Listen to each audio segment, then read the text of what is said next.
Chakotay's Odyssey, featuring the adventures of Janeway. Okay, is this one a good one? So, Season 2, Episode 5 is called Non-Sequitur.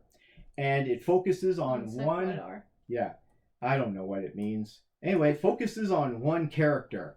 And this is not a good episode. I would not recommend watching this episode. At all, like ever again. It focuses on one character. And I'll give you a couple of clips because it's mostly that one character. And then another one appears as a supporting character. But there's 3 characters that don't appear in this episode at all. It's the Doctor, Neelix, and Kes. I was going to say Neelix, because what? These first 2 seasons focus so much on Neelix and Kes. I don't know what they were thinking.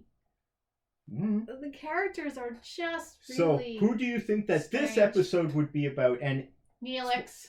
No, I said those 3 characters don't appear in this episode. Oh, they don't appear in it. And it's a bad episode. That's good. So, if you had to guess, it's a bad episode. Kim. It's Harry Kim. It is. Yeah. This is a Harry Kim episode from start to finish. A bad character. It's nothing about the actor. It's just the writing is so boring. 95% Harry Kim. It starts out and Harry Kim is just having a snooze. He's He's Boy just so Scout. sleepy. But he always has his perfect hair. Doesn't do anything interesting. So it starts off, he's sleeping, and you hear Janeway calling him with some urgent message about beaming him out. And then he wakes up. And he's in his penthouse apartment in San Francisco. Oh. Yeah, and his fiance's there with him. So he left his fiance to go to space. I don't know. I got the impression that they knew each other at the academy, and then when he goes on to Voyager, he leaves her, but they weren't engaged. Right. Maybe they had broken up. I don't know. However... So, Harry Kim is in 95% of this episode. Oh, great. Oh, geez. He's so interesting. It's rough to get through. However, it's important because this is the first time we see Harry's clarinet. Oh, God. Yes, because he didn't pack it. And it's in his apartment, and it's on like some special pedestal. Well, like it's being held up like a trophy. It does have to be on a stand. He doesn't play it. He just touches it. Oh, he doesn't play it. Oh, like that's like it's some sacred object. He just has to touch it. Like, oh, jeez. So you know what's coming soon. At least he could have played the flute.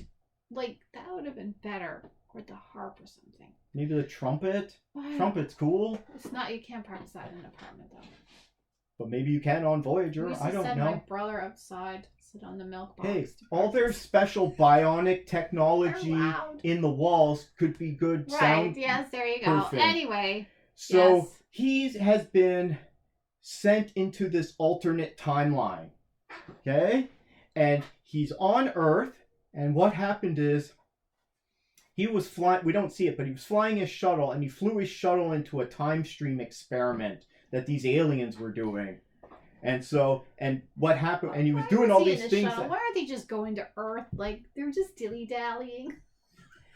So, he flies into these time experiment crotons or whatever, and he ends up in this alternate timeline where 8 months he hasn't been on Voyager. Instead, he didn't get the post to Voyager. Well, his buddy at the Academy got it. So now he's living this life where they're still lost out there. Right, yeah. And his more interesting buddy is now on the ship. Him and one other person are still there on Earth.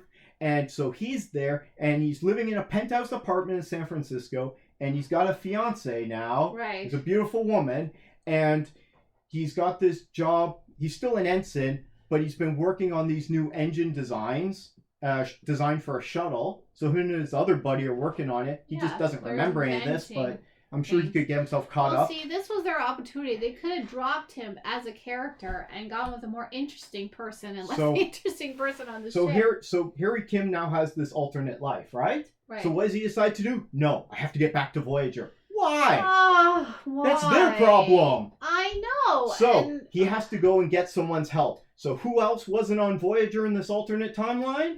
Paris. Pretty boy Tom Paris. So he gets on a shuttle and flies across the world to France, to Marseille, to go to the bar. Australia. I thought Tom Paris was in a penal colony in Australia. But he's out now, and so he's hanging out at his favorite bar that we always see on the holodeck. But this is the real one in Marseille or something. So Harry Kim goes to do that, and that gets him in trouble with Starfleet with Starfleet Command because he's Oh. meeting with all these admirals, and they think he's going nuts because he's telling them his side of the story. I'm not supposed to be here. I'm supposed to be on Voyager. Right. So they think he's nuts. Oh, yeah. Because he is. And instead, what happens is he talks to the coffee shop owner, who is one of these aliens that was doing these time experiments, and says, "You flew into our experiment by accident." Okay. I think he said like something, their experiment went wrong and stuff got out, and then he flew into it in space in his shuttle. How did they get there then? Who cares? Okay, never mind. So it sends him into this alternate timeline. And he's like, well, I have to get back. But if you fly into it again, you have to perform everything exactly the same way it was before. Right. And it could send you back, or it could send you infinite possibilities. It's like, I have to take that chance. At least it'd be more interesting. Anyway, so he gets Tom Paris to help him. They steal a shuttle. They fly into it. Mm-hmm. And then he goes right back to Voyager. And that's when you see all the other characters standing there for not even 5 minutes. Okay. See, that was the opportunity to dump a lame character and get a more interesting one. But they didn't. So I don't recommend that episode. Okay. And that was another exciting segment of Chakotay's Odyssey featuring the adventures of Janeway.